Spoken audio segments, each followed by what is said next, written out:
Bien, pues vamos a continuar. Vamos a continuar con las actividades del octavo encuentro de estudios de las culturas indígenas, pueblos originarios y territorio, homenaje a los defensores de los territorios.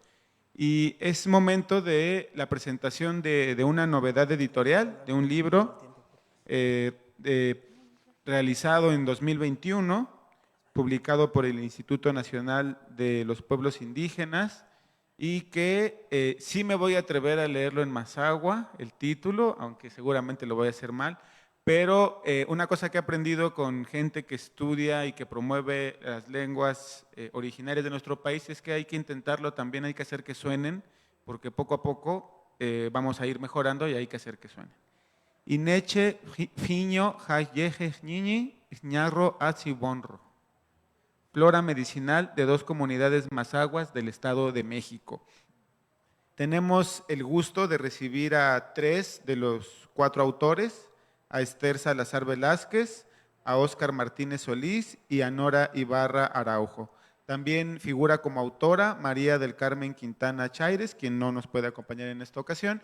Y bueno, muy breve, solo a manera de introducción, decir que bueno, me parece muy importante que acá en el estado de Michoacán, pues ya de hace varios años para acá, al menos lo que estamos haciendo aquí desde la UNAM, pues por supuesto el tema del grupo Purépecha, ¿no? Que sabemos que siempre pensamos en Michoacán y pensamos en Purépechas, pero también hemos estado tratando de hacer un esfuerzo por visibilizar, hacer patente la presencia también de los otros grupos originarios presentes en el estado, como los nahuas de la costa, los mazaguas del oriente, que además son también un número, digamos, significativo dentro del porcentaje de la población indígena del estado, además una región que actualmente vive procesos sociales y políticos interesantes por el tema de las autonomías, y por supuesto también el pueblo otomí, ñató, y las reivindicaciones del pueblo Pirinda Matlatzinca. El grupo Mazagua, además de tener presencia en el oriente michoacano, pues como sabemos, digamos, el núcleo donde más lo ubicamos en el Estado de México, de Ixtlahuaca, Tlacomulco, San Felipe del Progreso, El Oro, también este pueblo, Jocotitlán, ¿no? Y seguramente otros municipios que ahora se me escapan, pero que bueno, en época precolombina y también en época colonial, bueno, siempre tiene una prolongación hacia Michoacán. Algunos llegan a denominar a toda esta región como el Mazahuacán. Entonces, por supuesto, hay puntos en común, compartidos y problemáticas también. Y bueno, pues este libro que el día de hoy los compañeros de la Universidad Intercultural del Estado de México, de San Felipe del Progreso, nos van a comentar, creo que va a ser un ejemplo de todo el conocimiento y de todo el trabajo que implica llevar a término pues esta publicación. Entonces, sin más, agradecerles mucho su presencia y bueno, ellos y ellas como autoras, pues nos van a dar una perspectiva, me imagino, del contenido, del proceso de investigación, del proceso de edición, que además es un libro bellísimo, muy bien ilustrado.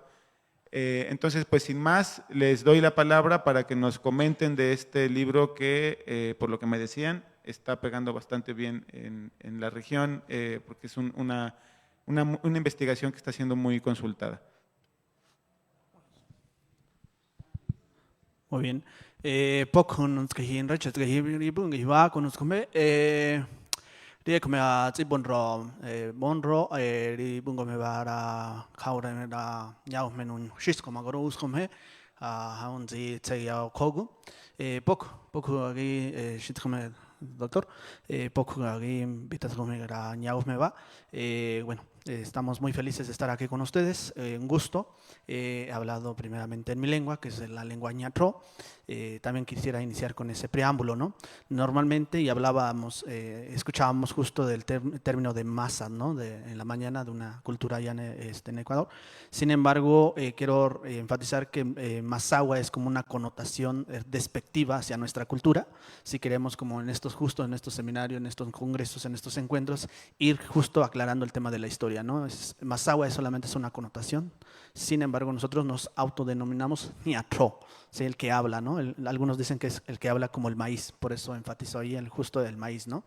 Y bueno, pues vamos a hacer la presentación de nuestra obra. Venimos justo desde la Universidad Intercultural del Estado de México. Veo muchos jóvenes acá, entonces vamos a ir como orientando justo la presentación del libro desde como un entorno histórico, más que adentrarnos en la temática propia del libro, ¿no? Entonces, como la idea también de esta presentación de este libro es motivar a los jóvenes que sigan en la investigación. Es todo una travesía, ¿saben? Nos llevamos casi 4 años en elaborar esta obra, entonces hoy les vamos a platicar un poco de esta evolución histórica, ¿no? Y bueno, pues queremos, ya nos presentaron, vamos a ir, esta es por ejemplo la portada de nuestra obra.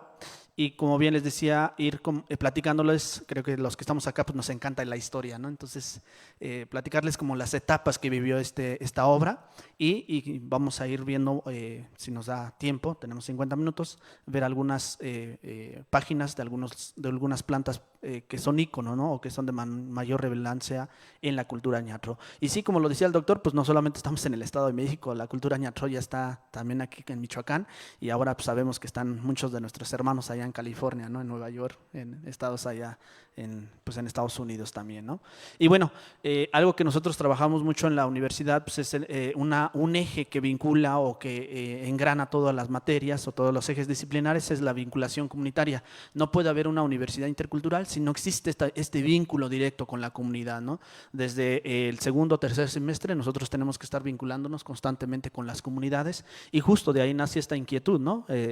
Promovemos mucho lo que es la promoción de la salud, toma de signos vitales, integrarnos con la cultura, con su cosmovisión. Quiero resaltar también que de los autores, 3 somos nativo hablantes y somos escritores, vaya, ¿no? de la lengua, ¿no? Entonces, y bueno, nuestra vinculación justo lo hicimos, su servidor, pues fue en la misma comunidad y lo que vemos aquí son imágenes de lo que estuvimos trabajando durante 4 años, ¿no? De ahí nace la inquietud justo de ser una investigación más ya enfocada en la flora medicinal, que más adelante nuestra compañera Esther nos los va a ir comentando, ¿no? Pero esta obra también nace desde la identidad, ¿no? Algo que promovemos mucho con los jóvenes en la universidad, ahora ya como maestro, como docente, es justo esta identidad, ¿no? De una intraculturalidad, de entenderte a ti mismo, de reconocer tu propia historia antes de reconocer la historia del otro, ¿no? No podemos hacer interculturalidad si no generamos una intraculturalidad, o sea, el reconocimiento propio, ¿cierto? Entonces, hasta ahí me quedo yo. Le doy la palabra a mi compañera.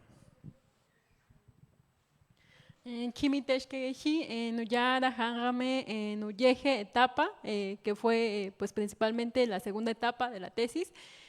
Buenos días a todos, estamos muy contentos de estar aquí, pues vamos a platicar en cuanto a la metodología. ¿Cómo surge esta obra? Pues bien lo decíamos, desde la vinculación comunitaria, antes de que nosotros lleguemos a la comunidad. En el caso de la licenciatura se llama Salud Intercultural, tenemos que hacer un diagnóstico participativo de salud para conocer pues, cuáles son estas necesidades que se tienen dentro de la comunidad enfocadas en el área de salud. Entonces nos dimos cuenta como uno de los enfoques que llevamos en nuestra licenciatura es la medicina tradicional mexicana, pues también era ver qué plantas medicinales se tenían en la comunidad y si estas todavía eran utilizadas. Nos pudimos dar cuenta que pues por los caminos, en el monte, entre las milpas, pues se encontraba mucha flora medicinal, de las mismas que la misma comunidad nos comentaba, ¿no? Su uso medicinal. Y aquí llega la inquietud de decir, o sea, sí hay conocimiento tradicional, pero ¿dónde está documentado, no? No había documentación de la flora medicinal de esta comunidad, que es San Nicolás Guadalupe, y entre ellas otra comunidad que es San Miguel Alabor, en donde se llevó a cabo pues esta investigación. Cabe mencionar que estas 2 comunidades son comunidades mazahuas, hablantes de su lengua y que todavía conservan las tradiciones, las costumbres y entre ellas pues el uso de la flora medicinal.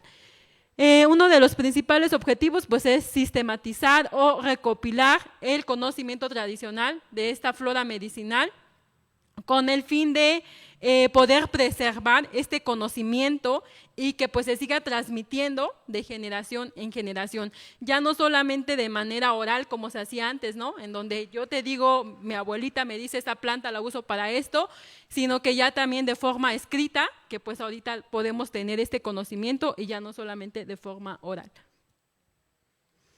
Pues aquí entramos a la parte de la metodología. Una vez que nosotras culminamos la licenciatura de salud intercultural, pues viene el tema de ahora qué voy a hacer, cuál va a ser mi tema de investigación, y pues justo fue donde nos dimos cuenta que era una gran oportunidad para documentar todo este conocimiento tradicional, por lo cual antes de llegar a este proyecto del libro, pues se tuvo que hacer una investigación, la cual fue una tesis que también se llamó como tal Flora Medicinal de 2 comunidades mazahuas del Estado de México.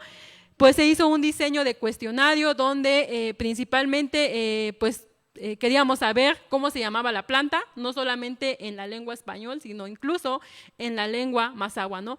Incluso pues ahí nos dimos cuenta que la mayoría de estas plantas, el 80% de lo que está aquí, todas vienen en la lengua mazahua, ya que era el nombre que se le daba. Incluso a veces nosotros decíamos, pero ¿cuál es el nombre en español? Pues es que no hay nombre en español, ¿no? Pues así se dice como tal en la lengua mazahua. Entonces nos dábamos cuenta que ya nosotros determinando como el significado de lo que se le daba a la planta, nos sorprendía porque el nombre que se le colocaba en la lengua era de acuerdo a las características que tenía la planta. Por ejemplo, había una planta que se llama pepiño, que quiere decir planta pegajosa, y literal en su característica en la hoja, cuando tú la tocas, pues sientes que la planta es pegajosa. Entonces a partir de ahí le daban este nombre en la lengua mazahua. Después del cuestionario, cabe mencionar que el cuestionario fue hecho totalmente en la lengua mazahua, ya que nosotros pues somos hablantes de la lengua, entonces hablábamos directamente con la persona que conocía de las plantas en la lengua originaria. Nos pudimos dar cuenta que fue una gran ventaja, porque muchas veces vamos a hacer investigación y no obtenemos toda la información porque justamente hay esa barrera de que no conocemos su propia lengua, entonces no podemos entender lo que nos están diciendo. No es lo mismo que interactúes con la persona y que justo a través de esto tengas esa confianza, porque muchas veces nos decían, no, es que ustedes solo vienen a sacar información, se van y no nos regresan nada a las comunidades, ¿no? Se llevan todo. Entonces, a partir de que hablábamos en la lengua, generaba esa confianza con la comunidad y era más fácil obtener todo este conocimiento. Y pues se hizo un tamaño de muestra en el cual pues se hicieron las entrevistas en las viviendas, en la cual más o menos fueron unas 445 entrevistas entre las 2 comunidades. Y pues todo este conocimiento se tuvo que grabar en audio. Una vez que se grabó en audio, tuvimos que escuchar el audio y después pues escribirlo como tal en la lengua mazahua, así como nos lo decía la comunidad. Así es como se escribió el libro, o en este caso pues la tesis. Después, también en esto, cuando hacíamos los recorridos botánicos, porque íbamos con un grupo de personas y nos iban mostrando la planta y nos decían qué planta era y cómo la reconocíamos nosotros a través de la textura, a través del olor o el aroma de la planta, era más fácil en que la pudiéramos reconocer. A través de estos recorridos etnobotánicos pudimos obtener toda esta información. Principalmente pues de mujeres que son las que se dedican en la casa, entonces son las que más tenían conocimiento de plantas. Las mujeres entre 45 a 65 años podían saber hasta 40, 50 plantas medicinales, entonces nos llevábamos mucho tiempo en quedarnos con ellas porque pues el conocimiento era muy amplio. Después viene la parte de la herborización, que tiene que ver, una vez que la persona nos mostraba la planta, la teníamos que colectar y la teníamos que herborizar, la cual se plasmaba como tal, o sea, se secaba la planta y después la plasmábamos en un ejemplar para que después el taxónomo nos apoyara a identificar el nombre científico de esta planta, para que de esa manera pudiéramos asegurar ese conocimiento total científico dentro de lo que viene siendo pues la tesis. Y pues por último viene el análisis de los resultados y las conclusiones. Una vez que se hizo todo eso, pues analizamos todos los resultados, tuvimos que pasarlo pues todo a lo que viene siendo una base de datos para obtener pues todo el conocimiento de la flora medicinal. Y cabe mencionar que donde se recolectaba la planta también se hacía una georreferenciación, en donde se tenía que adquirir la altitud y latitud donde se encontraba la planta, por la cual dentro del libro también vienen algunos mapas donde se muestra territorialmente en donde se encuentran estas plantas medicinales. Pues la zona de estudio, ya bien lo decíamos, son 2 comunidades mazahuas del Estado de México, de San Felipe del Progreso. Cabe mencionar que estas comunidades todavía conservan su nombre en la lengua mazahua. En el caso de San Nicolás Guadalupe se le conoce como Nramejé, que quiere decir pozo grande, ya que justo pues ahí en la comunidad se tiene este pozo. En la comunidad de San Miguel Alabor se le conoce como Nreñe, la cual hace alusión a una planta medicinal que se encuentra en mayor cantidad dentro de esta comunidad.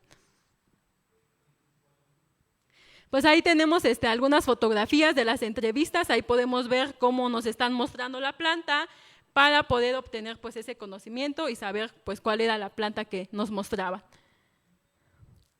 Ahí también son las entrevistas y aquí viene la parte de los resultados, en la cual pues podemos ver que, y lo mencionaba el compañero hace rato, que las enfermedades de filiación cultural todavía siguen muy vigentes dentro de las comunidades indígenas y fue lo que más nos mencionaron, principalmente para el susto, para el mal de aire, para el empacho, se hacían uso de estas plantas medicinales, por eso es que se encuentra en primer lugar lo que son las enfermedades de filiación cultural, al igual que lo que viene siendo las enfermedades digestivas, que fueron las que más se mencionaron. Y pues ahí tenemos algunas plantas de uso frecuente, entre ellas tenemos la primera que es la hierba del burro o el pextó, que se usa principalmente para lo que es problemas digestivos, ya sea para dolor de estómago o para diarrea, al igual que para el susto. Y pues ahí podemos ver una imagen de cómo fue que se estructuró lo que viene siendo pues el libro, en la cual tenemos el nombre científico, pero también tenemos el nombre común, ya sea conocido en la lengua originaria o en español. Y de esta, pues tuvimos que ver lo que es, cuál es su uso tradicional que se le daba, cuál era su forma de uso o cómo se empleaba. Entonces, de acuerdo a eso, la comunidad nos decía qué cantidad se colocaba de esta planta para poder utilizarla. Entonces, en el libro viene plasmado todo este conocimiento. Ahí viene el proceso de herborización, les decía que colectábamos la planta, las poníamos en prensados, estas se tenían que secar y después se tenían que plasmar de esa manera en un montaje para hacer la identificación taxonómica. Y pues ese fue en agosto del 2018 cuando se concluye pues principalmente lo que viene siendo la tesis y después viene la siguiente etapa. Sí, bueno, si nos pueden apoyar a compartir el otro libro a los chicos que están en esta parte, por favor. Si quieren un libro en cada fila para que lo puedan ir revisando, porque más adelante hacemos como una dinámica. Si alguien logra pronunciar bien el nombre de una planta en ñatro, les podemos regalar un libro, ¿no? Y bueno, la tercera etapa suena ya un poco más un reto titánico porque nos aventuramos, y lo veníamos diciendo ahorita con la doctora Nora, que en su momento fue la directora de la tesis, por cierto, comentaba, bueno, vamos a hacer un libro, ¿no? Pues ya hicieron bastante trabajo, ahora hay que hacer un libro como si fuera fácil, ¿no? Ir a comerte unas enchiladas, ¿no? Entonces creamos un colectivo que se llaman Jono Koimubu, que en español significa Floreciendo con el Corazón. Entonces empezamos a indagar, ¿no? Como pues tenemos nosotros la idea, la tesis, todo el tema del conocimiento acá, pero pues nos faltaba el financiamiento, ¿no? Entonces empezamos a tocar puertas y uno de nuestros primeros objetivos que trabajamos fue pues justo resguardar y difundir este conocimiento. Si bien muchas de nuestras tesis a veces terminan en las bibliotecas, en los discos, en las memorias y no se divulga, ¿no? Entonces uno de nuestros principales retos que queríamos nosotros trabajar era justo la divulgación, ¿no? La difusión de este conocimiento y que no solamente se quedara sepultado ahí en la biblioteca, ¿no? Entonces, justo la idea era esto, para ellos hacer el libro, ¿no? Entonces, una institución que nos ayudó bastante para esto fue PACMI. No sé si acá en el estado de Michoacán existe el PACMI, desconozco, pero bueno, que es un programa para el apoyo de proyectos comunitarios y bueno, de ahí nace lo que es la propuesta de libro, ¿no? Afortunadamente fuimos uno de los finalistas en la selección para el apoyo de finanzas. Para esta primera etapa fue el financiamiento de libros solamente para, fíjense, nosotros estábamos pensando solamente en una idea de un libro digital, ni pensábamos en un libro ya físico, ¿no? Entonces esa idea de un libro digital fue en el 2019, 2 años antes de que iniciara el tema del COVID. Entonces ahí, si ven ustedes las fechas, empezamos con el diseño, ahí ya tuvimos que contratar con el financiamiento, vaya todo un equipo editorial, fotógrafos, geógrafos, porque teníamos que georreferenciar, ¿no? Todo estas, lo que lograron las compañeras del localizarla por altitud, latitud, pues se quedaron ahí en la base, ¿no? Pero lo queríamos nosotros justo representar en un mapa, que ustedes ahorita si van viendo la obra pueden ver esas mapas, ¿no? Entonces este trabajo que también es lo que queremos nosotros resaltar, que es ya también nuestro modelo de la universidad, es que nosotros no podemos trabajar desde nuestra propia disciplina. Si trabajamos desde nuestra propia disciplina estamos muy limitados, ¿no? Tenemos que integrar otras disciplinas, que por ejemplo en este caso pues desde una epidemióloga, que la doctora por ejemplo también es epidemióloga, geógrafas, biólogos, tuvimos que contratar a un biólogo justamente de la UNAM, licenciados en salud intercultural que nosotros somos, fotografía y diseño. Los fotógrafos tenían que ir hasta la comunidad a tocar, a ver la planta y decir, ok, ¿es esta? Sí, lo tomo la foto, ¿no? Y obviamente los sabios de la comunidad, ¿no? Entonces esto también es muy importante, reconocer justamente la aportación de ellos, ¿no? Y bueno, pues ven aquí un poco el cronograma, nos vamos a ser muy puntuales acá, les decía desde el 2019 hasta marzo del 2020, casi iniciando ya el COVID, fue cuando fuimos terminando ya el trabajo digital, ¿no? Que fue la identificación taxonómica de las plantas. En el libro, como bien lo verán ustedes, tiene reportado 106 plantas, georreferenciación de las mismas, tomo de fotografía, redacción de la información de las plantas. Esto, aunque la compañera Esther lo dijo de manera muy fácil, la verdad es que fue, creo que lo que más, si ustedes nos preguntan cuál fue el reto más fuerte, escribir el Mazahua. Si bien nosotros lo hablamos, lo entendemos, etc., escribir el Mazahua es como escribir el chino, literalmente, porque le decía a los compañeros, justamente el chino y el Mazahua son lenguas muy idénticas porque son tonales, usan mucho los tonos, ¿sí? El tema gutural y nasal, imagínense ahora tratar de escribir eso, es una locura, ¿no? Y hoy en día, a pesar de que tengamos lingüistas en México, sigue el rollo, los lingüistas no se han podido poner de acuerdo. Por ejemplo, aquí en Michoacán tienen una forma de escribir el Mazahua, en el Estado de México otra forma, los del IPN otra forma y etc, etc. Entonces nosotros al menos nos abocamos, que fue el de la década de los 80, con el que escribimos la lengua Mazahua, ¿no? Entonces también puede haber ahí el debate, es que así no se escribe, ¿no? Entonces enfatizamos eso también, ¿no? La traducción, ahora ya lo escribimos en Mazahua, hay que traducirlo al español, y el diseño del libro mismo, y obviamente tuvimos también la etapa de la revisión del libro, ¿no? El tema de los revisores. Y bueno, hasta ahí lo registramos ya con Indautor y hasta ahí terminó el proyecto, ¿no? Y bueno, pues aquí unas imágenes del trabajo que se hizo previamente para la identificación taxonómica, ahí está el biólogo. Y bueno, aquí viene el tema interesante de los mapas, ¿no? Si ven, la verdad cuando nosotros empezamos a ver los primeros mapas fue así de ¡wow!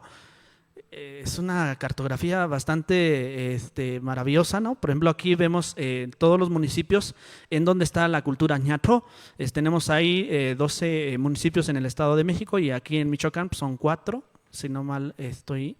Entonces, si ven, por eso la idea, la importancia de venir a Morelia era muy importante por esto.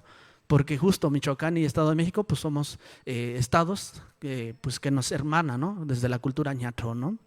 Y bueno, pues aquí está el mapa, si algún día ustedes quieren visitarnos, ahí está el mapa del Estado de México, ahí está lo que es el color rojo, van a ver ustedes resaltado lo que es el municipio de San Felipe, estamos a 3 horas, no estamos tan lejos, entonces nos pueden visitar, ahí está el municipio de San Felipe, de ahí, si ven ustedes los mapas que están en la parte inferior, son las dos comunidades, que es la comunidad Mazahua y la comunidad de San Miguel a Labor, que están justamente también unidos, ¿no? En ese sentido, ahí están imágenes de nuestras queridas geógrafas que nos apoyaron justo a hacer estas maravillosas cartografías, ¿no? De la georreferenciación de las plantas medicinales. Y bueno, pues ahí está nuestro estimado amigo Wilberto, que fue el fotógrafo.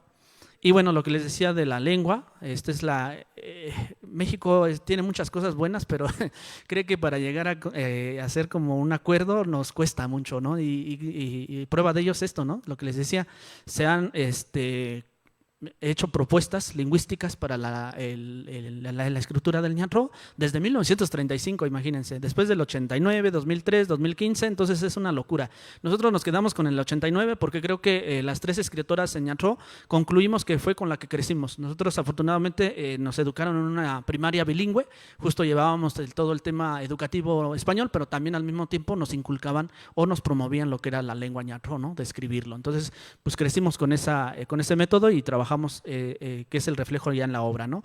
Básicamente el diseño del libro pues es esa, tenemos lo que es la introducción, las láminas de las plantas, que son 106, las cartografías, que más adelante le voy a dar la palabra a la maestra Nora para que lo comente, y el tema de glosarios y referencias. Entonces ya alguno de ustedes podrá ver estas láminas, que yo solamente voy a enfatizar esta parte, porque pareciera ser que yo ahora sí, le decía al doctor hace rato, existe el Códice de la Cruz Badiano, seguramente ustedes lo han escuchado, que se escribió primero en náhuatl y después se tradujo al latín del siglo XVI, que habla igual de plantas medicinales. Para nosotros podríamos decir que es el Códice de Mazahua, ¿no? Porque se escribe en Mazahua y se traduce al español. Y tiene todo un tema didáctico, también tiene todo un tema científico. Sí, como lo decía la compañera Esther, en la parte superior izquierda van a ver ustedes en el nombre botánico o el nombre científico de la planta. O sea, si un chino, un español, un griego lo lee, lo entiende desde el nombre científico. ¿Sí? También lo pueden, si quieren entender Mazahua, ahí está en lo que es en color, en la parte superior derecha de color negro, es en lengua ñatró. Por ejemplo, este sería nreñe. Por eso más adelante vamos a hacer la dinámica que les decía. Y vayan eligiendo una planta que les interese. Su nombre en castellano sería la perlía. En la parte de en el párrafo como está lo que es la identificación propia de la planta, ¿no? Desde lo que es la familia, el género, lo que es la familia, lo que es cómo se maneja la planta, la parte utilizada y la localidad en donde se encuentra, ¿no? Y de ahí pues está lo que es el uso tradicional. Si nos da tiempo revisamos algunas plantas, ¿no? Y bueno, por ejemplo ahí están otras láminas. Y bueno, yo quería resaltar esta planta, lo que decía la compañera Esther.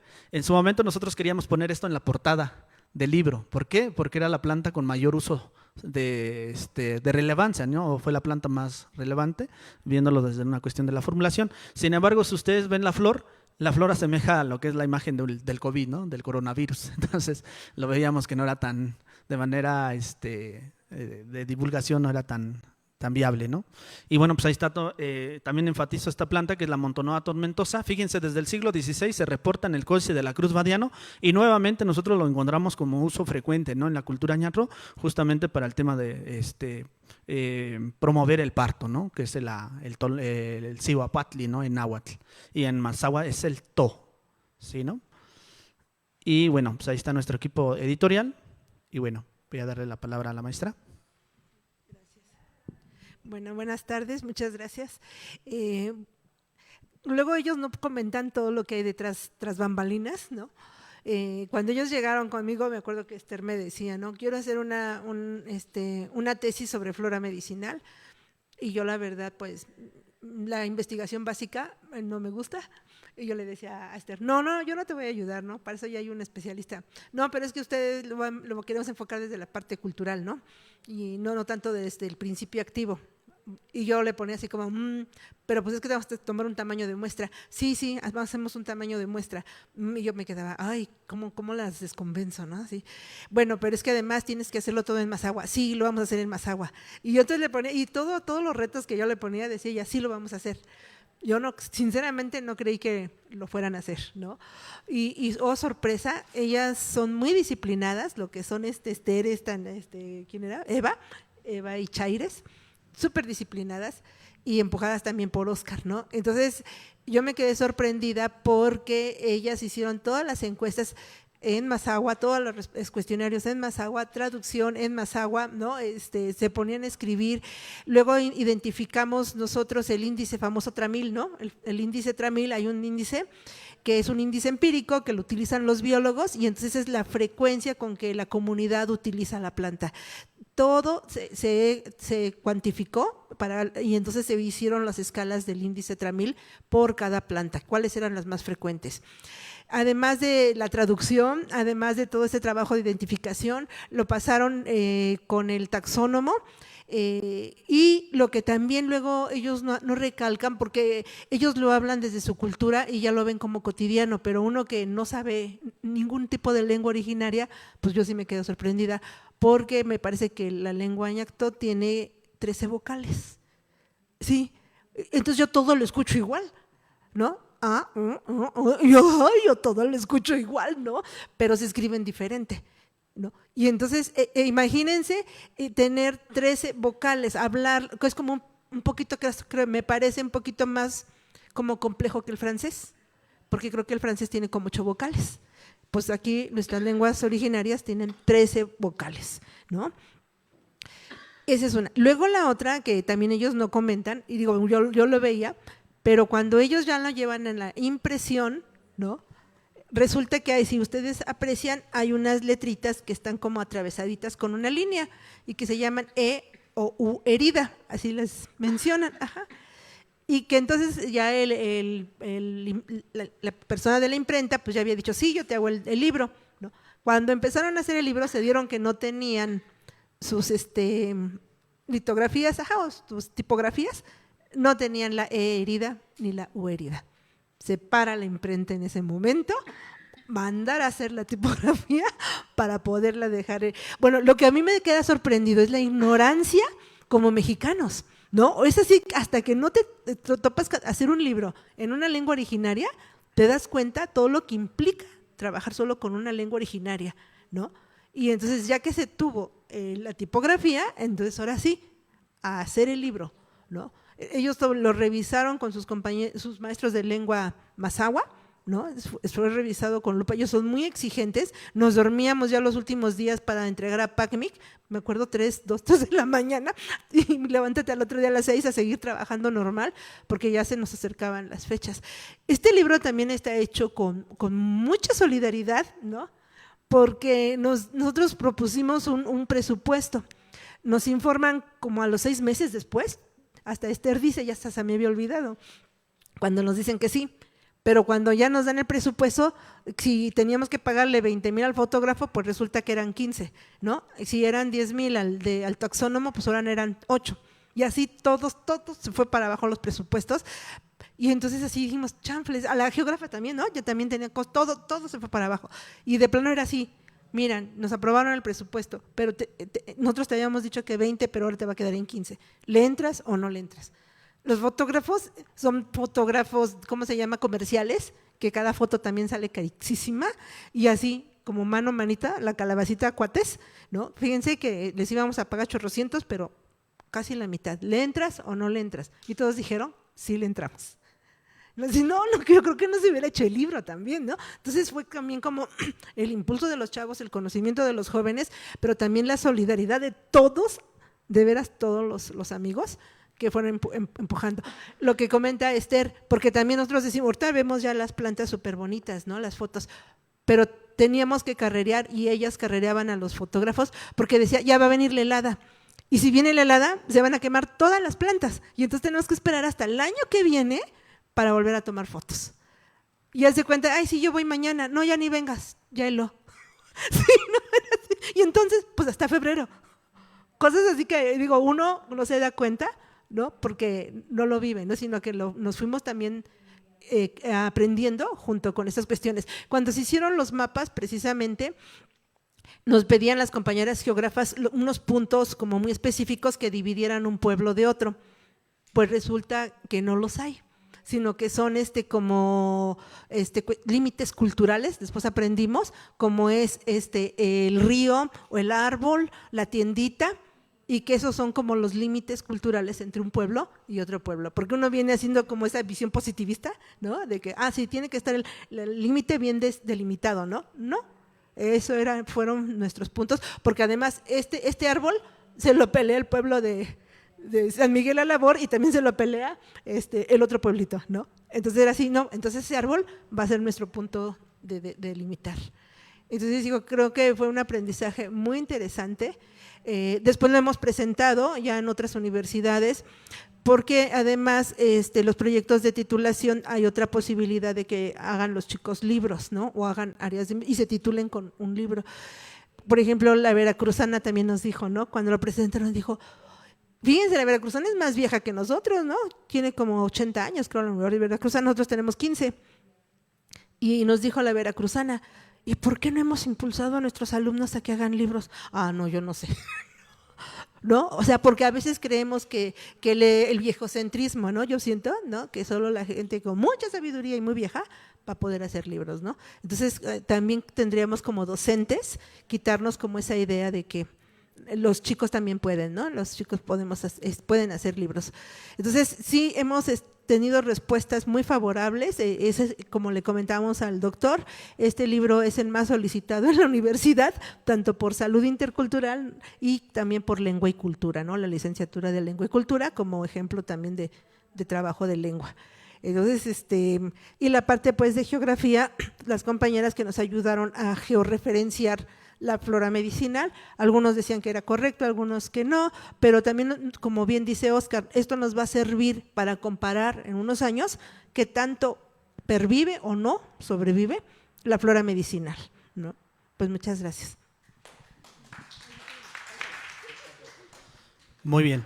Bueno, vamos a ir cerrando con la quinta etapa, y bien lo comentaba la maestra Nora. Creo que nosotros cuando hacemos, lo decía también la maestra Esther, cuando vamos a la comunidad y hacemos una recopilación de información, a veces nos los quedamos, ¿no? En la universidad, nos lo apropiamos, pero después no hay como un ciclo, ¿no? de regreso de ese conocimiento. Y parte también de esta inquietud de hacer esta obra era justo regresar ese conocimiento a la comunidad. Y más que decirles, es mostrarles las imágenes, ¿no? Estábamos en tiempos de COVID, imagínense. En el 2020 nos llega la convocatoria para hacer el libro con el INPI. La verdad, yo le comentaba a mi pareja, ¿lo hacemos, no lo hacemos? Estaba ya justo pasando por un duelo, porque también quiero comentarle eso, chicos, que nosotros podemos estar viviendo situaciones ahí difíciles, ¿no?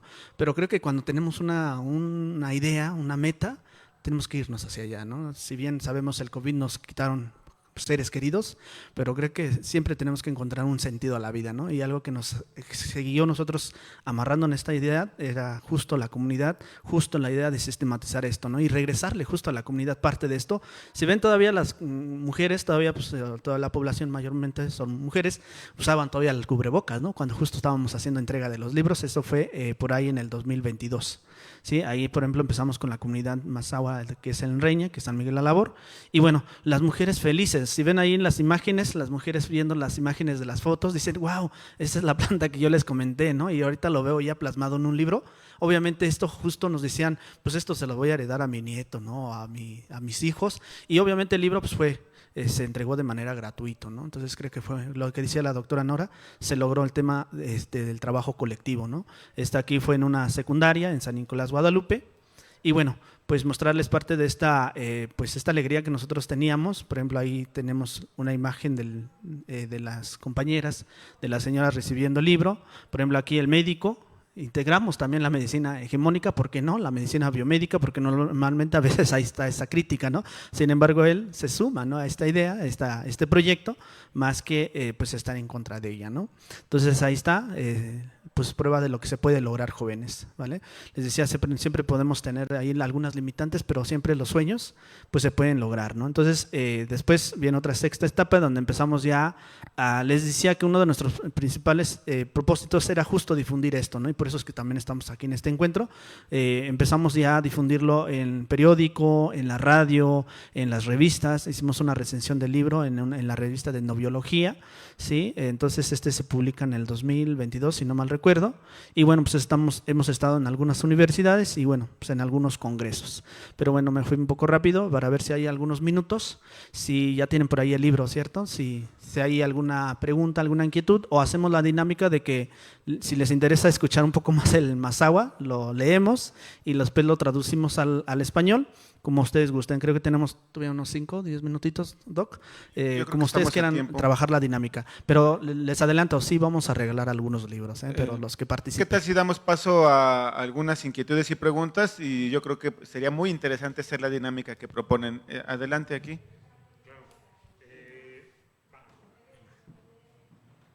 Bueno, gracias. Sumamente interesante, sin duda, ¿no? El trabajo que han realizado. Quiero comentar dos cosas, voy a ser breve. Bueno, si agarro la voz, me sigo.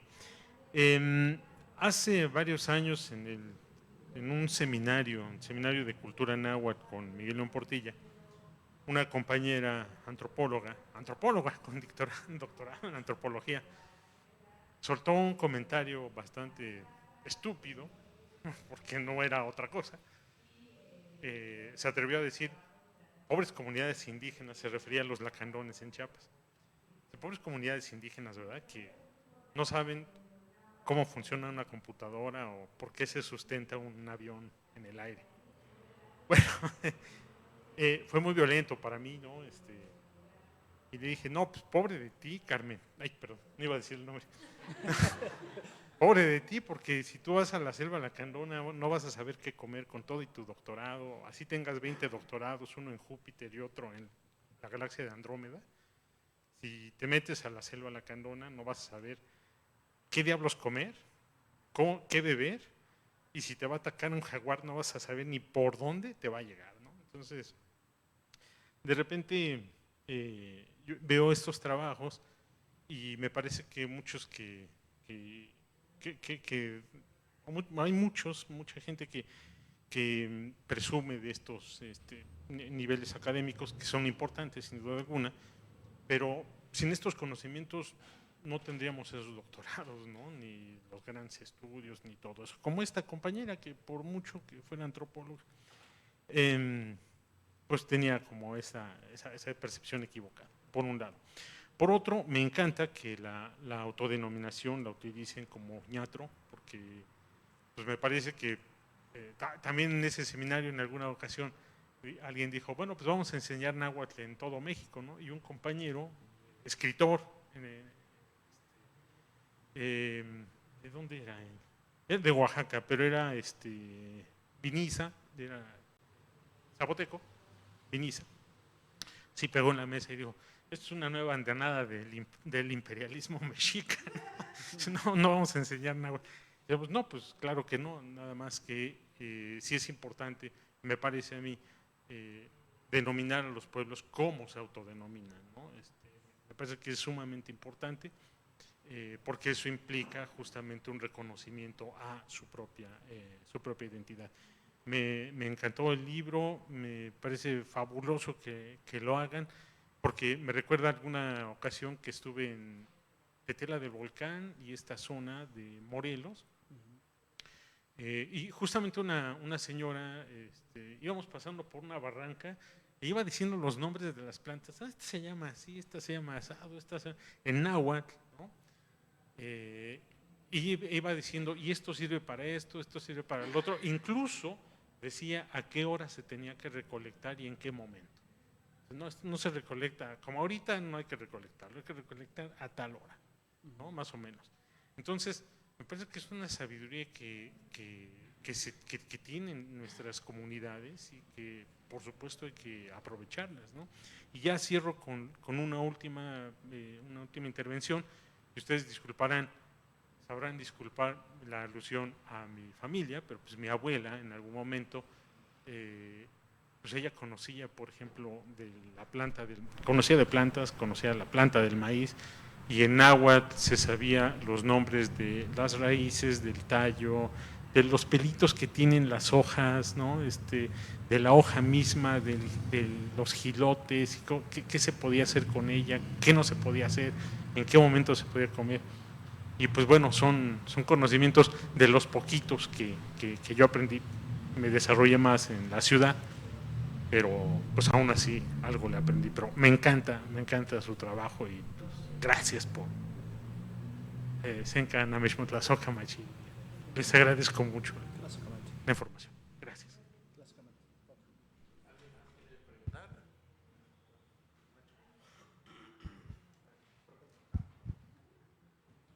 Me gustaría preguntar, ¿cuál fue el papel del médico hegemónico en torno a la creación del libro? Ya ven que comentan que un médico se involucró. Bueno, muy puntual. Nosotros les decía que hacemos vinculación comunitaria. Entonces nosotros, por ejemplo, en San Nicolás de Guadalupe tuvimos que hacer vinculación con la comunidad directamente, pero también en las primarias, en las secundarias, para darles justo pláticas de promoción de la salud y etc. Pero después decimos, bueno, tenemos que justo dialogar con la medicina hegemónica, ¿no? Biomédica, y buscamos un espacio con este médico justamente, ¿no? Con el doctor Juan, y ya saben que el tema de la salud es toda una cuestión ahí muy cerrada, ¿no?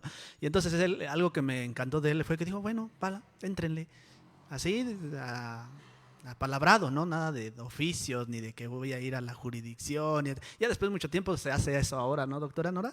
Pero en esa época el doctor dijo, bueno, Éntrenle ustedes, ¿no? ¿Qué va a pasar, no? Lo más que pueda pasar es que a mí me corran, ¿no? Nos dieron espacio, nos fuimos haciendo reconocidos y finalmente después hasta aperturamos un temazcal, ¿no? En el centro de salud. Ya después, mucho tiempo después, lo veo a él, hicimos ahí nuestra vinculación, después ya se empezaron a entrar chicos a hacer servicio social ahí, nos dieron un consultorio y así, ¿no? Yo te lo digo muy rápido, ¿no? Pero eso fue todo un tránsito. Después ya, años después, veo al doctor y me dice, oye, ¿qué crees, Oscar? Ahora ya hasta aplico acupuntura, ya pongo esas agujas que los ustedes ponían, ¿no? Entonces es parte de lo que justo la otra medicina pues va viendo, ¿no? Justo la evidencia, la efectividad de esto, ¿no? También de la terapia, pero creo que algo que queremos reconocer de él es que justo se aperturó mucho antes de que fuera oficial, ¿no? Puntualmente. Justo lo decía, la parte de la eficacia, cuando él veía a un paciente que, por ejemplo, llegaba con susto, obviamente que él decía, pues yo qué le voy a hacer a este paciente, no tengo el conocimiento ni sé qué, entonces nos lo refería a nosotros, ok, ustedes desde la medicina tradicional, pues qué le pueden hacer a este paciente, o por ejemplo para un tronado de anginas, entonces como que fuimos justo integrando, porque ese es el objetivo de la licenciatura, que podamos integrar nuestra medicina y que en vez de a lo mejor llegar primero a un medicamento alópata, si yo sé que con un masaje se te puede quitar ese dolor, pues mejor opto por eso. Cuando ya no se puede, también tenemos nuestros límites y decir, pues te vas a otro nivel, ¿no? Entonces creo que es esa parte de ir integrando. Ok. Creo que aquí al curar de susto le llamamos levantar la mollera. Es algo muy común. Una de las preguntas es, hace aproximadamente 45 años se editó una enciclopedia de herbolaria en donde tenía, o tiene, digo yo, poseo esa enciclopedia, un estudio ya de laboratorio para cada una de las plantas.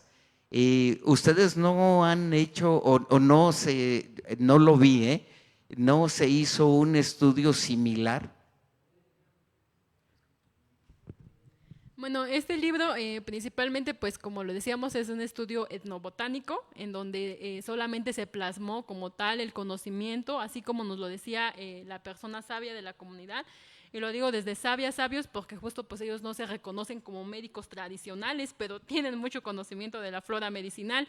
Entonces nosotros los reconocimos como sabios y sabias de la comunidad.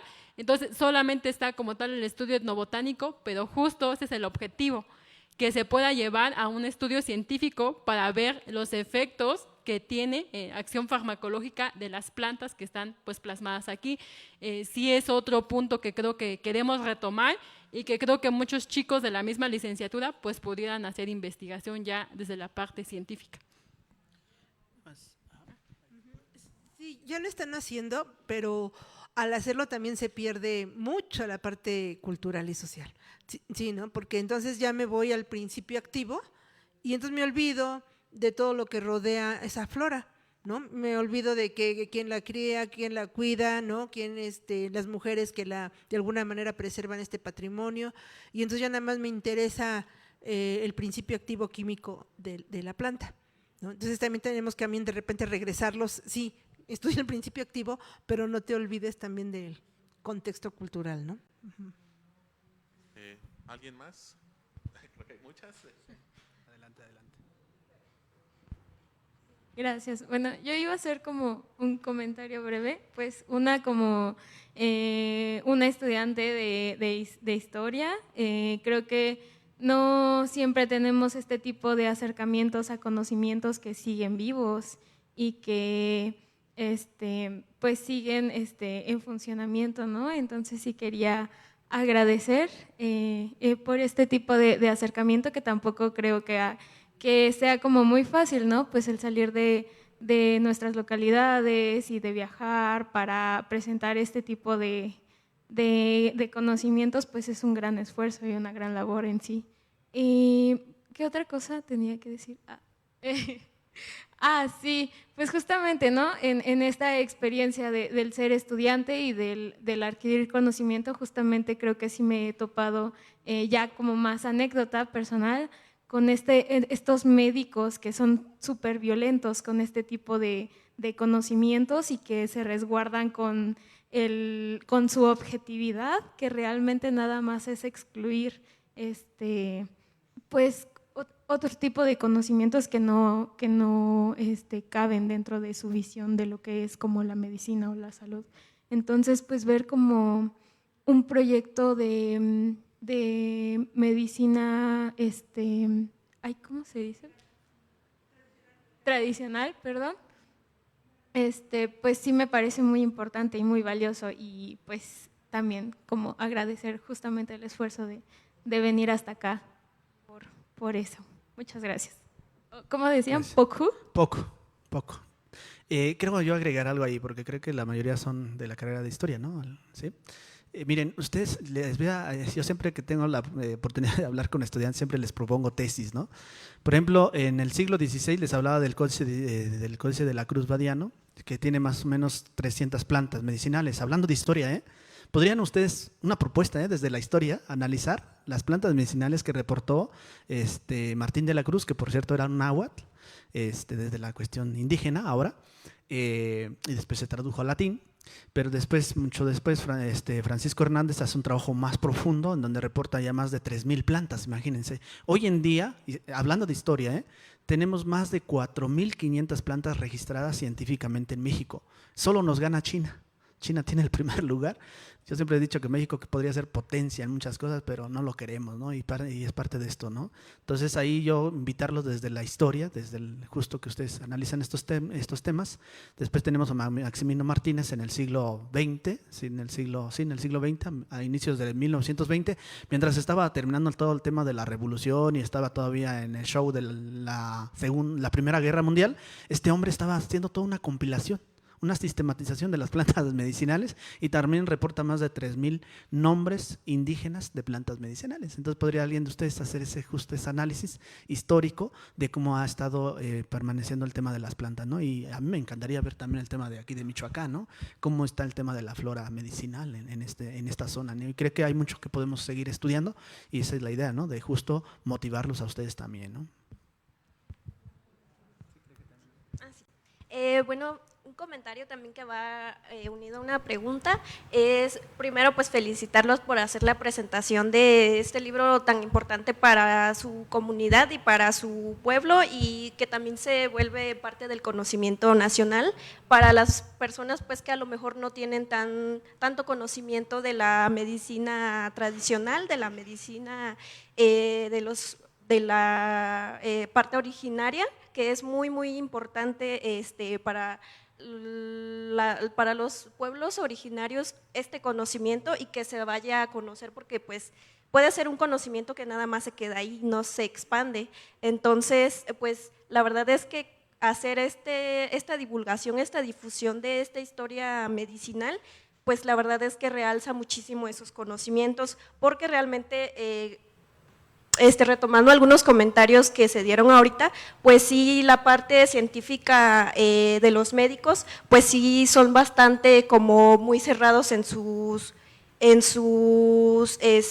conocimientos médicos, y pues tomando en cuenta de que mucha medicina que ellos usan pues se crea desde las plantas y esos aspectos. Entonces yo creo que sí debe ser un trabajo de la mano de los médicos, como tener una mentalidad más abierta en ese conocimiento, pues porque el medicamento ya sí que tiene mucho origen botánico. Entonces yo creo que sí debe ser un trabajo pues de la mano, ¿no? Puede surgir investigaciones bastante interesantes tanto para el gremio médico como para el gremio botánico e histórico, y es un trabajo que se debe de tomar como compañerismo, no como competencia, o de que los doctores están cerrados y los historiadores y botánicos están cerrados, porque si vemos en nuestros eventos, siempre en congresos médicos, siempre hay médicos nada más, a pesar de que hablan de cosas sociales. Y en nuestros eventos académicos humanistas, siempre estamos los humanistas, o sea, no ves a doctores, no ves a psicólogos, a pesar de que ahorita estamos hablando de un tema importante para ellos, que es lo botánico, que es algo base para ellos. Entonces, ese era un comentario que yo quería hacer, la verdad. Y una pregunta, el libro lo vi muy rápido y me pareció bastante interesante todo lo que se menciona de las plantas y de lo que nos puede ayudar, ¿no? Del estómago, dolores y así. Pero yo tenía una pregunta sobre cuestiones de padecimientos mentales, o sea, no algo ya a lo mejor muy grave, así psiquiátrico, que sea, no sé, alguien que sufra de bipolaridad o algo así, sino más bien es, no sé si en su libro, y si lo tienen pues para adquirirlo, hablan sobre esas cosas, sobre medicina o plantas que nos ayudan, por ejemplo, si alguien tenemos alguna cuestión mental, ¿no? Así como estrés, no sé, tristeza, a lo mejor ansiedad, ¿no? Es algo que me gustaría conocer. Gracias.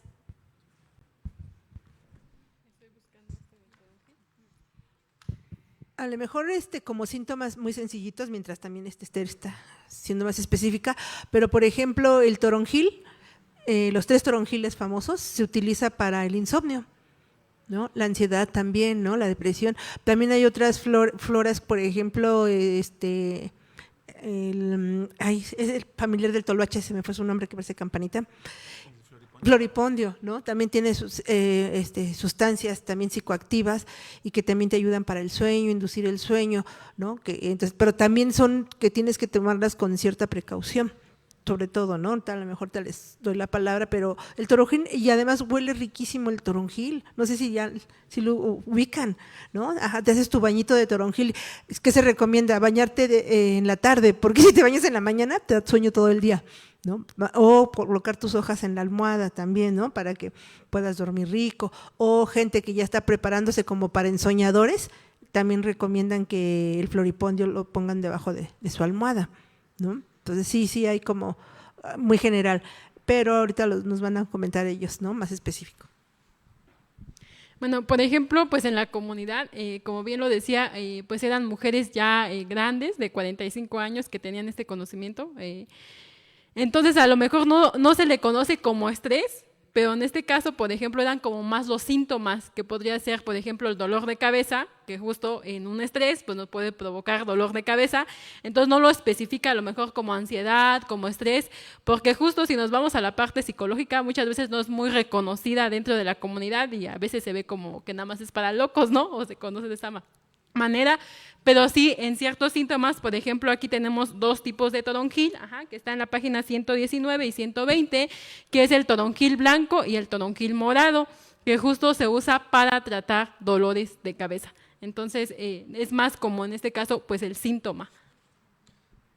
Sí, aclarar aquí, ¿no? Son como dos mundos, ¿sabes? Desde el mundo biomédico vamos a hablar de enfermedades psicológicas, trastornos, ¿no? Desde el DSM-5 no lo manejamos como enfermedades, son trastornos, ¿sí? La alopatía, enfermedades, pero desde la medicina tradicional no son ni enfermedades ni trastornos, ¿no? Son como padecimientos, el padecer, ¿sí? Ya desde la antropología médica se clasifica, ¿no? La enfermedad, el padecer, ¿sí? Y el malestar. Entonces, por ejemplo, aquí lo más cercano a lo que tú preguntas, si quisieras adquirir la obra, es justo el susto, ¿no? Por ejemplo, el susto o el coraje, ustedes van a encontrar aquí esos términos, ¿no? Que para un médico es irrelevante, pero para nosotros es muy importante. Y lo decía un amigo antropólogo, o sea, las enfermedades de filiación cultural no existen, pero ¿cómo matan, no? ¿Sí? Entonces, un médico alópata el susto le puede relacionar o acercar como en un trastorno de ansiedad, por ejemplo, ¿no? ¿Por qué? Porque tiene justo el tema del movimientos involuntarios, la sudoración, falta de apetito, siente un hueco en el estómago, etc., ¿no? Entonces, para él, si tú vas a un médico, te va a decir, pues tienes trastorno de ansiedad. Pero si vas con un médico tradicional, sería el susto. Entonces, por ejemplo, yo te hablaría de la cunila litrifolia, porque eso es complejo, la cunila litrifolia, en específico, está en la página 99, por los que tienen ahí el libro. Lo comenta así literalmente, y se los voy a leer en Mazahua. Maginere oto sonrama piji nye upeme re chumbo con tsisana reje re yunrukana sobon reje hintsiza coinshi are banu ya chantzizunu tsike si dapa ya tsitrira si nashito dapa kananzo. ¿Qué significa esto? En cuanto al mal de aire, fíjense, no estamos hablando de enfermedades biomédicas, susto y dolor de estómago. Se combina con hierbabuena de monte, se colocan 1 litro de agua, 3 ramas de cada planta, se hierven por 10 minutos, se toma como agua de tiempo por 1 semana en adultos, en niños 1 taza al día por 1 semana. Pero quiero enfatizar el tema de en cuanto al mal de aire y susto. Entonces, en específico, la obra habla específicamente, mayormente de enfermedades propias de la comunidad, desde la medicina tradicional mexicana. Entonces, si tú buscas ahí, no sé, síndrome de polaridad o trastorno de depresión, no lo vas a encontrar en esta obra. Hay que leer el DSM-5, ¿sí? O otras enciclopedias, básicamente, ¿no? Entonces, sí, resaltar eso para justamente como reconocer los límites, ¿no? de un modelo a otro modelo. Sí, como bien lo decía también el compañero, sí queremos hacer estos estudios ya a nivel de laboratorio, pero justo lo que nos interesa a nosotros, nuestro principal objetivo es justo conservar este conocimiento tradicional. Habrá otras áreas en la universidad, hay chicos que están haciendo ahorita, por ejemplo, están revisando metabolitos del cempasúchil y se está comprobando que actúa justo con algunas bacterias gram positivas, por ejemplo, ¿no? Está genial esa ruta, esa línea de investigación, pero lo que nos interesa a nosotros justo es sistematizar y conservar el conocimiento de la medicina tradicional, ¿no? Que fíjense, en China, porque aquí en México todavía estamos haciendo debate, ¿eh? Mientras nosotros estamos hablando ahorita de la medicina tradicional, por allá en ciencias exactas, en química, están ahorita haciendo un aislamiento de un principio activo, ¿no? Están diciendo que es mejor ver el principio activo. Y en China no tiene ese conflicto, compañera. En China existe la universidad biomédica, ¿sí? Pero también existe la universidad tradicional. Y allí es un grado académico, ¿eh? Mientras aquí estamos diciendo si el médico, si la medicina tradicional funciona o no, en China ya es un negocio. Mientras aquí todavía estamos debatiendo en México, ¿no? Con eso cierro. Y también como bien dice Óscar, ¿no? Nosotros tenemos esta idea positivista de la enfermedad, pero desde esta visión alópata, ¿no? Como desde la visión de los pueblos originarios no lo vemos así. O sea, haz de cuenta, sí utilizamos plantas enteógenas, plantas psicoactivas, pero estas no están incluidas. Creo nada más el tabaco sí está. Está en la 113, está en el último párrafo. Cuando ya no estamos nosotros, ya te inmiscuyes en la medicina tradicional, pero ya a fondo, pero no tanto, sí parte teórica, pero más bien el hacer, el desarrollar. Por ejemplo, ellos además son temazcaleros, ¿no? Guardianes de temazcal, yo también soy guardiana de temazcal. Y entonces al tener estas prácticas de curación te van llevando a otras series de prácticas de curación que solo las saben los abuelitos de tradición. Y entonces ya tenemos nosotros prácticas con hongos, ¿no? Prácticas con ayahuasca, prácticas con tabaco. Y sí, podemos curar a la gente. Y, por ejemplo, el Mubieri también, ¿no? No nada más son la flora medicinal, sino ya es algo como holístico, ¿no? Y yo le comentaba al maestro Mau, otro abuelito de tradición, y le decía, hoy porque cuando tenemos un altarcito, yo tengo un altarcito, y colocamos toda nuestra medicina, y de repente dices, wow, porque también la idea que tenemos de medicina es solo el fármaco o la cirugía, para los abuelos no. ¿No? Para los abuelos de tradición puede ser una rama, un cigarro, el tabaco, el huevo, el mubieri, tu palabra, el tambor, el canto, el temazcal, todo es medicina, no solo es el fármaco, ¿no? Y entonces cuando puedes tú tener un malestar, a lo mejor a ti te puedo curar con tabaco, pero a otra persona a lo mejor es con mubieri, y a otra persona es con el sahumador, y a la otra persona a lo mejor le toca todo, ¿no? Entonces a veces nos quedamos pensar que solo puede ser la flora medicinal, ¿no? Entonces sí nos cambia la visión de medicina y la visión de curación.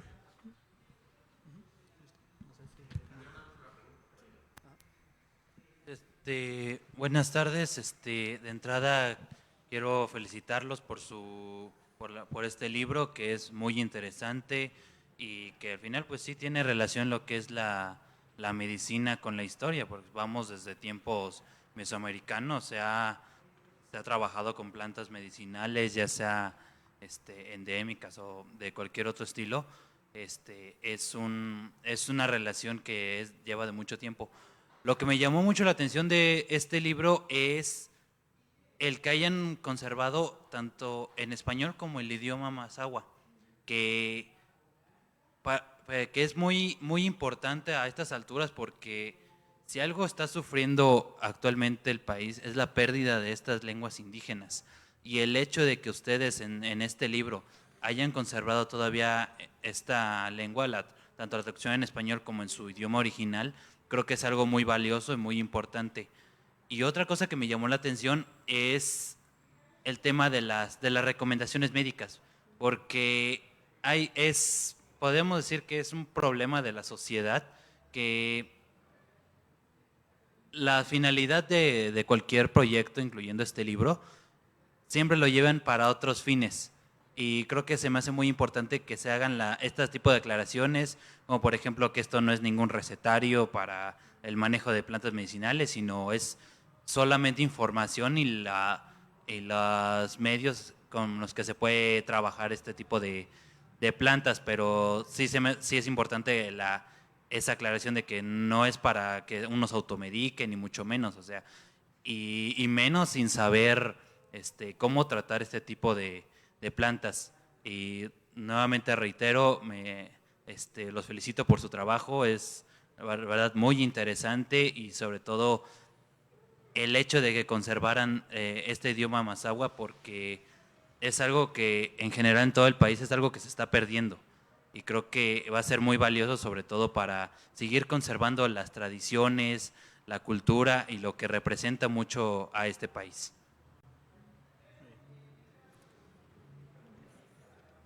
Buenas tardes, yo también soy del Estado de México, cerquita de Atlacomulco, y pues es muy interesante este trabajo que hacen, porque pues también justo hay como esta restricción de que solamente a la gente de comunidad se le da esta información por pertenecer a la comunidad. Entonces es muy interesante lo que hacen, y pues muy importante también, sobre todo. Yo en alguna ocasión quise hacer como trabajo de historia oral, y pues sí se me complicaba por este tema de aprender el idioma, y pues es muy padre que esté también ahora en español y en mazahua, porque bueno, yo en algún momento quise aprenderlo, pero pues ya mi bisabuelo se murió, entonces ya no hay como tanta posibilidad, y puede ser como un recurso para poder pues regresar o poder tratar de comprender las palabras y sobre todo la pronunciación. Entonces pues muchas gracias por su trabajo. Félix, creo que ya terminamos. Esto va la dinámica. Sí. Yo nada más quiero cerrar también felicitándolos, ya todos los felicitaron, pero yo quiero ir un poquito más allá con el comentario de que no solo es un conocimiento intercultural, sino interdisciplinario, ¿no? Y que eso está enriqueciendo el conocimiento, y también agradecer por el acercamiento que nos están dando a este conocimiento que los demás no tenemos, que los historiadores, por un lado, que no somos de la medicina, pero estamos en otros temas, nos puede acercar a este conocimiento y esta labor de preservación del propio conocimiento. Yo trabajo en archivos históricos, y creo que eso tiene que ver, ¿no? No solo es una cuestión de memoria y de espacio, este es el tema de este encuentro, ¿no? La territorialidad y su defensa. Y creo que este ejercicio y esta clase de ejercicio, porque seguramente no será el único, es una parte importante de la defensa del territorio y del espacio, ¿no? Siempre es, y esto que decías al principio, de reconocerse ustedes primero antes de poder compartir el conocimiento, es valiosísimo, pues, y para nosotros, creo que los que somos ajenos a la comunidad, acercarnos a este conocimiento a partir de su visión, pues nos va a enriquecer mucho más. Y felicitarlos también por esta labor de preservación del conocimiento. Cuando quieran trabajar con archivo histórico y guardar eso, cuenten conmigo. ¿Puedo decir rápido algo para ir cerrando? Pues justo aprovechando que el compañero de archivo histórico, porque queremos que esto quede en la historia, y bueno, queremos hacer rápido el anuncio, ya le habíamos dicho aquí al doctor, pero a la Escuela Nacional de Estudios Superiores le vamos a donar 10 libros, ¿vale? Para que tengan, está aquí los testigos, los jóvenes, por favor, para que lo pongan a disposición en las bibliotecas. Y también otra noticia buena es que a todos los que estamos aquí, creo que si nos alcanza, les vamos a donar un libro, ¿vale? Creo que hicieron un gran esfuerzo. La verdad, cuando vamos a un congreso, a un encuentro, hacemos un gran esfuerzo. Detrás de los que estamos aquí siempre hay un esfuerzo, ¿no? Entonces, pues no sé cómo lo haríamos, Doc, si hiciéramos como igual, aprovechando al público, de manera muy simbólica, que alguien de ustedes, no sé quién podría recibir los libros que le vamos a donar a Enes, y después ya finalmente vamos. Pues le pediría a Ignacio, que está en primera fila y que es parte de la organización, si puede recibir los libros. Y muchísimas gracias por la donación. para los presentes y para la biblioteca.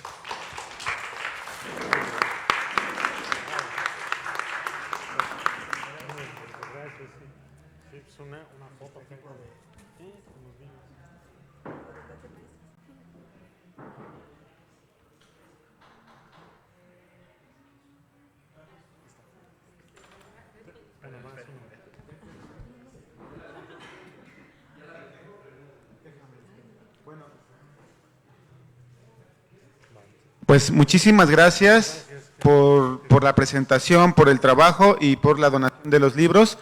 Vamos a concluir aquí esta primera parte del evento. Tenemos por ahí hora y media, creo que alcanza para ir a comer, y a las 4 regresamos para la mesa vespertina de territorio, perdónenme el nombre, para la mesa 3, que es Ritualidad en los Pueblos Mesoamericanos, y también una presentación del libro sobre el Pueblo Hospital de Santa Fe de la Laguna, para que la gente que nos está siguiendo también en redes sociales pueda también hacer ahí si tiene el tiempo, les permite hacer su comida de mediodía, y nos vemos a las 4 de la tarde, y pues poco. Muy rápido, nada más un último anuncio. Por favor, chicos, van pasando, les vamos dando libro y se van registrando. Ya ven cómo es esto de tener registros. Los que ya tienen, pues se lo quedan. Si alguien quiere que se lo dediquemos, se lo dedicamos. Y si podemos hacer una foto rápido de los que quieran quedarse, adelante. Gracias. Poco.